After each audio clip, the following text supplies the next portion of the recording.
శాంతి. సూరజ్బాయిజీ చెప్పిన ఆస్కా పురుషార్థ్. బాబా మనకి మాయని జయించే శక్తిని ఇచ్చారు. దానితో పాటుగా టైటిల్ ఇచ్చారు, పిల్లలు మీరు మాయాజీతులు అని. కావున మనకి కామవికారములు జయించే ఉత్సాహము లోపల ఉండాలి. కామవాసన ఎంత బలంగా ఉన్నప్పటికీ మన తోడు ఈశ్వరీయ శక్తి ఉన్నది. ఆ శక్తి ఆధారంగా ఈ మాయను జయించాల్సిందే. కావున మొదటి విషయము, స్వయానికి స్వయము దృఢ ప్రతిజ్ఞ చేసుకోవాలి, నేను పవిత్రంగా అవ్వాల్సిందే అని. ఈ కామ మహావైరి నా సర్వస్వమును దోచుకున్నది, నా రాజ్యభాగ్యమును అంతం చేసినది. ఇప్పుడు నేను ఈ మాయను అంతం చేస్తాను. ఈ సంకల్పము, ఈ ప్రతిజ్ఞ మనకి బలమును ఇస్తుంది. కేవలం ప్రతిజ్ఞ చేసినంత మాత్రాన కామవాసను జయించలేము అనేది కూడా మనకి తెలుసు.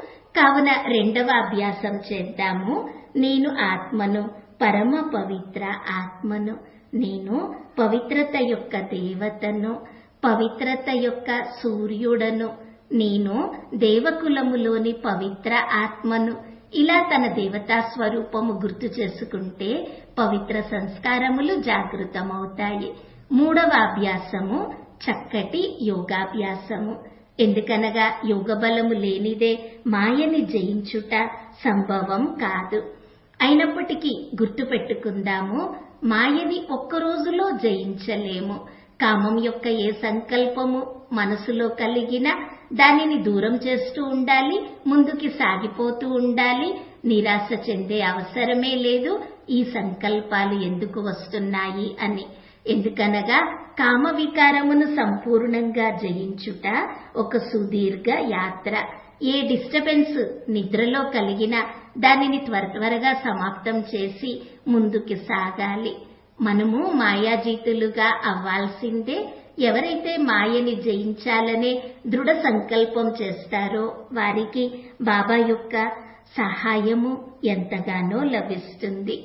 అందుకే బాబా చెప్తారు, ఏ పిల్లలైతే ధైర్యం చేస్తారో వారికి బాబా నుండి ఎంతగానో సహాయం లభిస్తుంది అని. అయితే ఒక విషయంపై జాగ్రత్త ఉంచాలి. వాసనతో జోడింపబడిన విషయములన్నింటినీ మనము పూర్తిగా త్యాగం చేయాలి.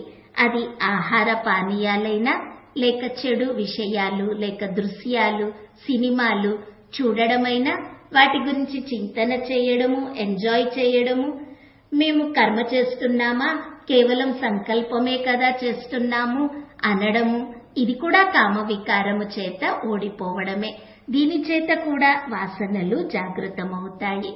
కావున రండి, మనమందరము పవిత్రతను ఒక ఛాలెంజ్ గా స్వీకరిద్దాము. మన మహనీయ కర్తవ్యము సంపూర్ణ ప్రకృతిని కూడా పావనంగా చేయడము. ఇప్పుడు నలువైపులా కలుషిత వాయుమండలము ఉన్నది. మన మూల కర్తవ్యము ఈ వాయుమండలమును పావనంగా చేయడము. జరుగుతున్నదేమనగా పిల్లలు, యువకులు, వృద్ధులు అందరిలోనూ వాసనలు వృద్ధి చెందుతున్నాయి. దీని చేత ప్రపంచంలో అనైతికత అనే భయంకర రోగము వ్యాపిస్తున్నది. మనుషులు మానవత్వమును కోల్పోయారు. ఏమి చేయడానికైనా వెనకాడడం లేదు.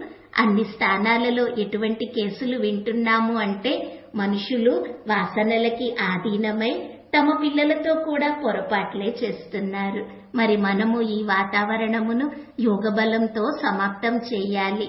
ఇది మన బాధ్యత. ఇంకా గుర్తుపెట్టుకుందాము, మనమే ఆధారమూర్తులము. మన పవిత్రత ఈ ప్రపంచమును పావనంగా చేస్తుంది.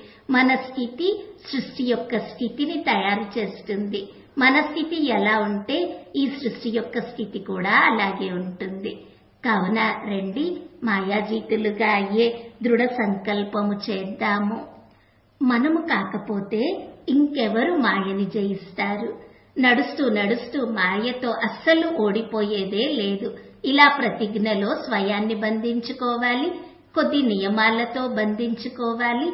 నియమాలతో బంధింపబడ్డ వ్యక్తి సురక్షితంగా ఉంటారు. నియమం పెట్టుకోకపోతే డీలా పడతారు, లూజ్ అవుతారు. కావున మనము అందరము ఈరోజు చక్కగా అభ్యాసం చేద్దాము. నేను పవిత్రత యొక్క దేవతను, పవిత్రత యొక్క మాస్టర్ సూర్యుడను. పరంధామంలో పవిత్రతా సాగరుడైన బాబా ఉన్నారు. ఆత్మగా అయ్యి పరంధామానికి ఎగిరి వెళ్దాము.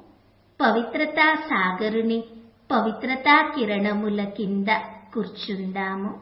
బాబా నుండి కొంతసేపు పవిత్రతా కిరణములు తనలోకి తీసుకుంటూ నింపుకొని ఆ తరువాత తన దేహంలోకి తిరిగి వద్దాము.